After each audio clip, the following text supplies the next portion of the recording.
اس موضوع کو پیش کرنے کی ضرورت کیوں محسوس ہوئی؟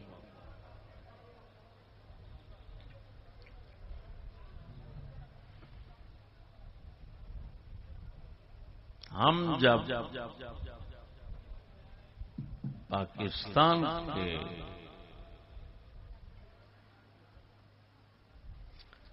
لادین نظام کے کل یا جز پر کوئی انکار کرتے ہیں، اس کی مذمت کرتے ہیں اور اسلام کا حکم بتاتے ہیں، تو حکومت اور بعض عوامی حلقوں اور جماعتوں کی طرف سے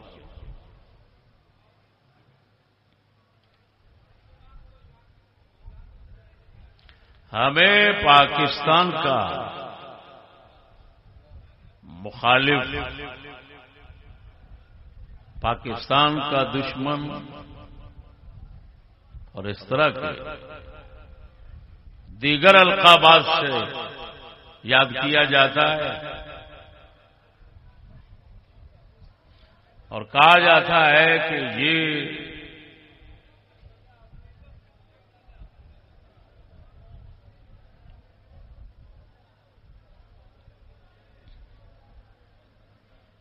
قانون کے آئین کے خلاف چلتے ہیں، لہذا مجرم۔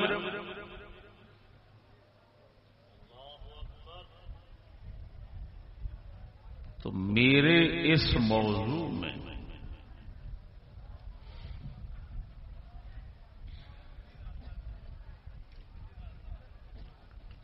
ایسے اعتراضات اور ایسی بکواسات کا مکمل جواب، رد اور ازالہ ہے۔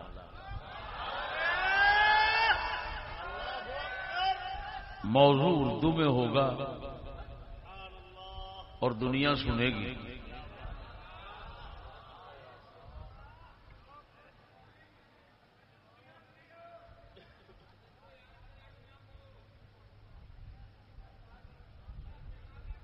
بہت بنیاد کو لے کر بیٹھا ہوں،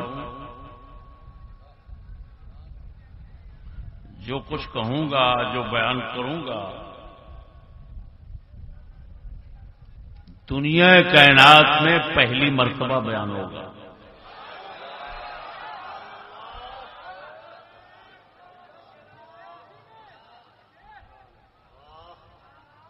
ایسی باریکیوں کو ہاتھ لگانے کی کسی کو توفیق نصیب نہیں ہوئی ہوگی۔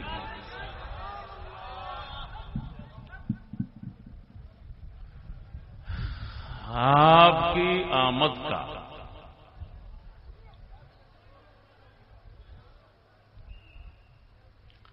صحیح مول ادا ہو جائے گا۔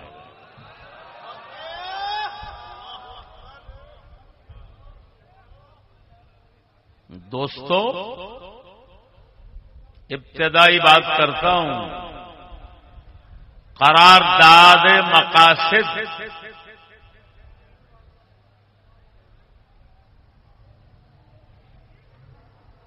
کو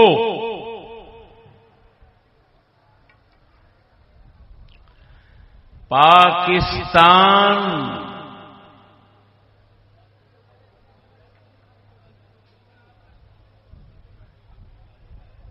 کے اسلامی ہونے کا سبب قرار دیا جاتا ہے۔ قرارداد مقاصد سے پاکستان کو اسلامی کہا جاتا ہے۔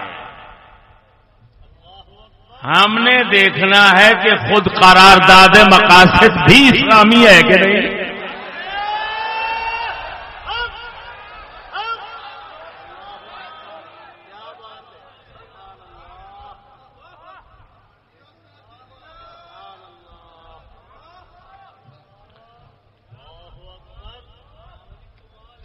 اور جو میں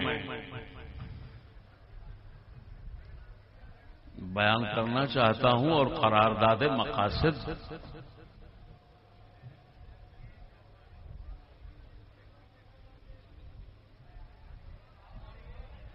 کو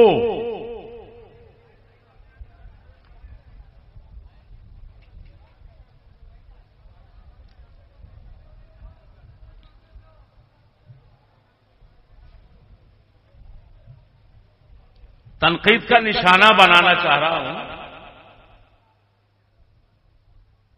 یہ مجھے پاکستان کے آئین نے حق دیا ہے۔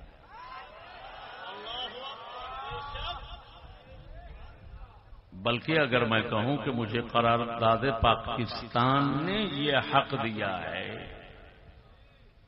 تو بالکل ٹھیک ہے۔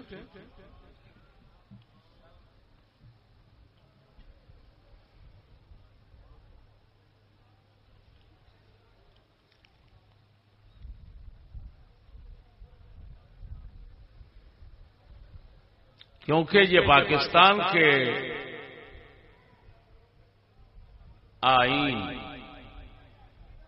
جو کہ منصور بک ہاؤس کچہری روڈ انارکلی لاہور سے چھپا ہوا ہے، اس کے صفحہ نمبر 6 پہ آرٹیکل جس کو کہتے ہیں شق یا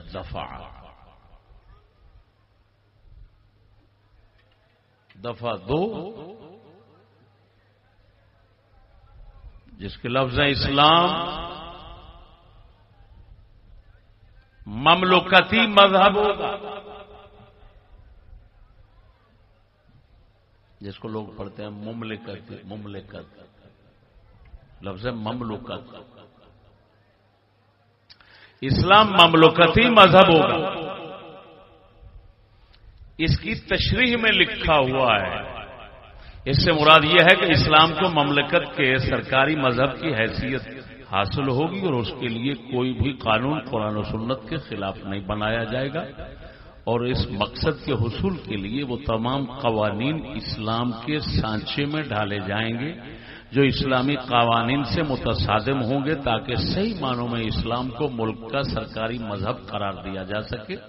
شریعت کوڈ اسلامی نظریاتی کونسل کو خصوصی طور پر یہ کام سونپا گیا ہے کہ وہ تمام قوانین کا جائزہ لے، اور اگر کوئی قانون ان کے نظر میں اسلام کی تعلیمات سے مطابقت نہ رکھتا ہو تو اس کی تنسیخ کے لیے سفارش کی جائے تاکہ پارلیمنٹ اس کی تنسیخ کے لیے قانون وضع کرے۔ تو بڑے کھلے دل سے یہ آرٹیکل 2 ہمیں دعوت دے رہا ہے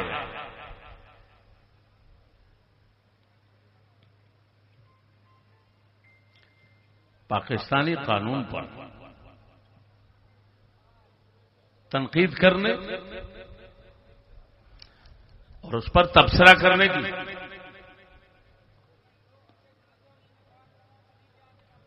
اور ہمیں دعوت دے رہا ہے کہ آؤ اس پر اگر اس کو غلط ثابت کرو گے تو اسمبلی اس کو بدل دے گی۔ تو بھائی جب وہ ہمیں حق دے رہے ہیں بولنے کا تو ہمارا بولنا تو بالکل آئین کے مطابق ہوگا نا۔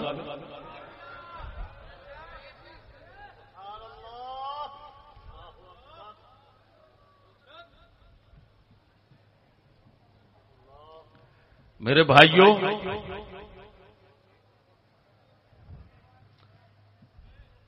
سب سے پہلے قرارداد سمجھاؤں گا۔ قرارداد کا معنی کیا ہے، کیا مطلب ہے اس کا، قرارداد کیا بلا ہوتی ہے، پھر بتاؤں گا قرارداد مقاصد کیا ہے، پھر بتاؤں گا قرارداد مقاصد کو پیش کس نے کیا تھا، پھر بتاؤں گا قرارداد مقاصد پیش کرنے کی تاریخ کیا تھی، پھر بتاؤں گا کہ قرارداد مقاصد کے مندرجات کیا ہیں اور ان پر تبصرہ کریں۔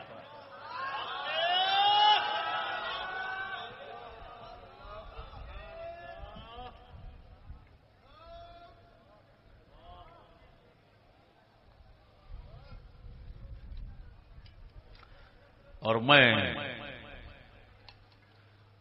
مسلح اور غیر مسلح حکومت سے کہوں گا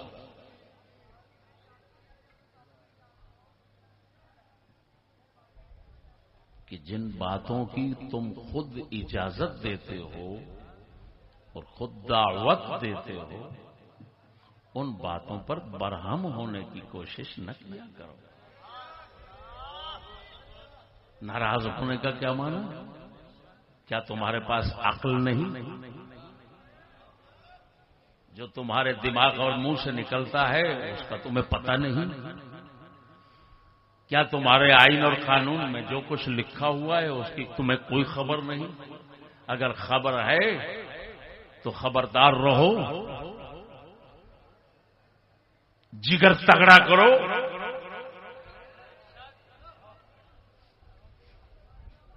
پھر ہم جیسے مسکینوں کی طرف سے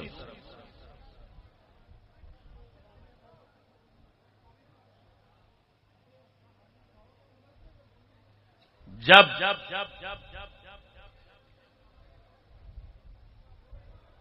حق سچ کی تنقید آتی ہے،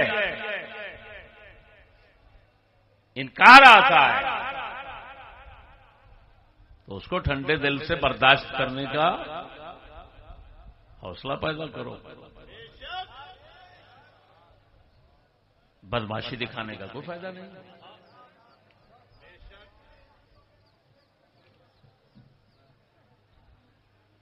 میرے دوستو،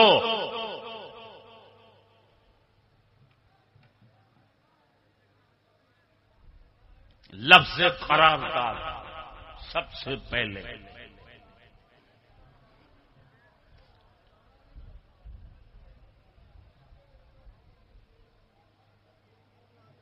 قرارداد یہ فارسی لفظ ہے. کس زبان کا لفظ ہے؟ یہ اصل میں ہے دادائے قرار.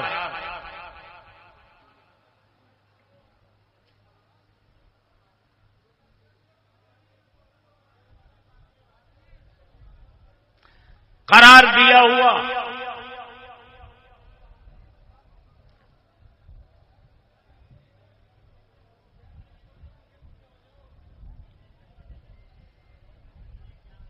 قرارداد یہ لفظی معنی ہو گیا. قرارداد عرف میں اصطلاح میں کس کو کہتے ہیں؟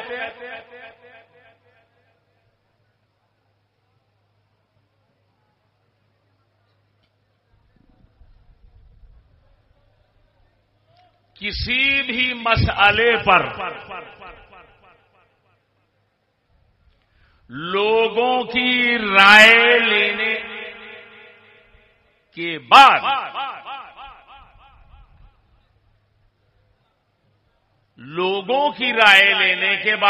کسی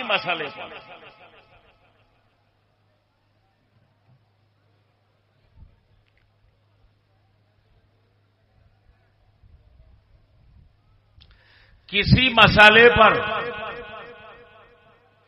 لوگوں کی رائے لینے کے بعد جو قرار پاتا ہے وہ قرارداد ہوتا ہے.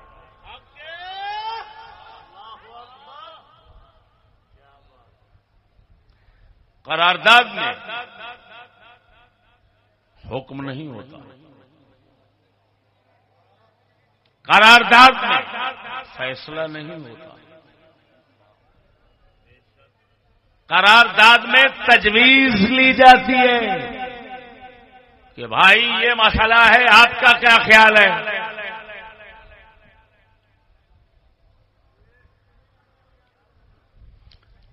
اگلوں کو اختیار ہے رد کر دیں، اگلوں کو اختیار ہے قبول کر لیں. اگر قبول کر لی تو قرارداد پاس ہو گئی، رد کر دی تو قرارداد رد ہو گئی. اس کا مطلب ہے جس کو قرارداد کہو گے وہ رد بھی ہو سکتی ہے، قبول بھی ہو سکتی ہے. رد اور قبول دونوں کا محل بننے کی اس میں صلاحیت ہوتی ہے. قرارداد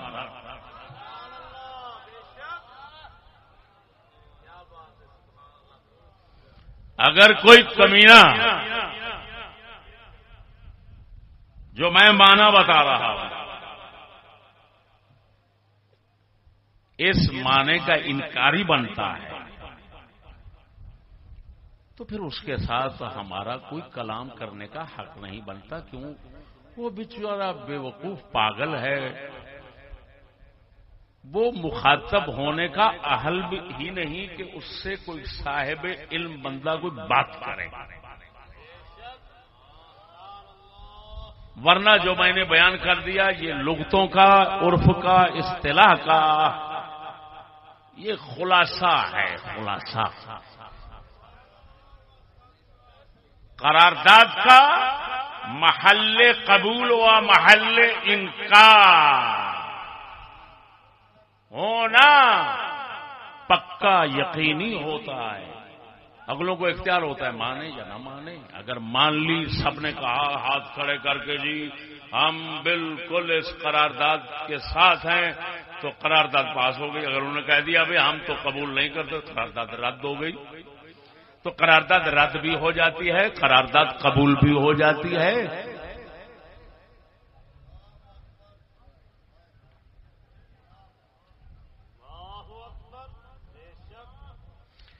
اب بات سمجھنا، مسلمان ہونے کے لیے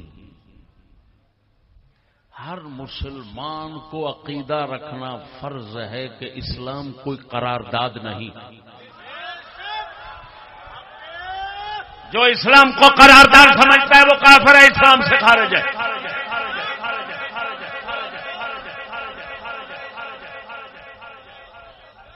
آمنت باللہ وملائکتہ، میں نے اللہ اور اس کے دین تو احکام کو آمنت باللہ کما ہوا باسمائی قبلت جمیع احکام، ایمان لانا اور قطعی یقینی طور پر احکام خداوندی کو قبول کرنا یہ ایمان ہے. اگر کوئی سمجھتا ہے مجھے اختیار ہے اسلام کے رد کرنے کا یا قبول کرنے کا، وہ ابو جہل سے بھی بڑا کافر ہے.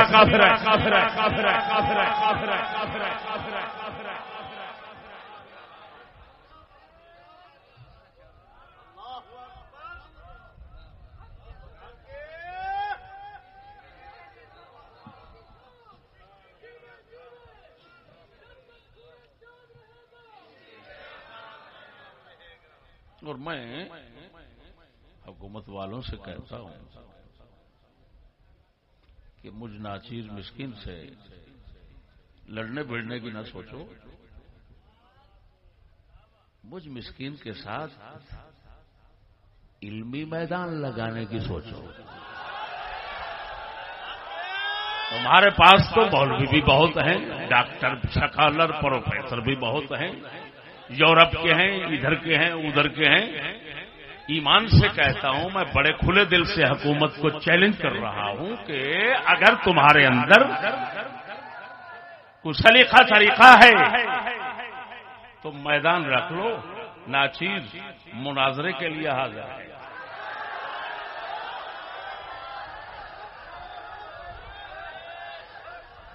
کسی ٹٹو ٹہرے سے ناچیز مناظرہ کیا کرے گا؟ ادھر تو بات کرنی ہے تو پوری دنیا کی بات کرو. عرب والے آ جائیں، جس طرف جس علاقے کے مرضی آ جائیں، انشاءاللہ العزیز ان کا گھر پورا کر کے بھیجوں گا.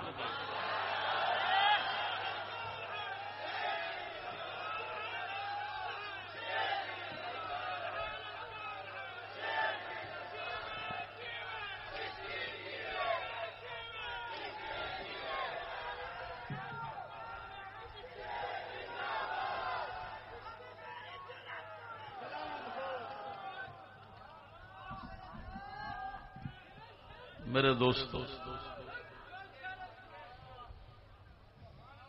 یہ بات سمجھ آ گئی. قرارداد کیا چیز ہے یہ سمجھ آ گیا. اور اسلام قرارداد نہیں، جو اس کو قرارداد سمجھے گا وہ کافر ہے، یہ بات بھی سمجھ آ گئی. بدھو بن کر نہیں بیٹھنا. اللہ کے فضل سے اسلام کی روح سمجھنے والا بندہ آپ کے سامنے بول رہا ہے. اور یہ میرے حضرت کبیر اور حضرت صغیر کی عنایتوں کا نتیجہ.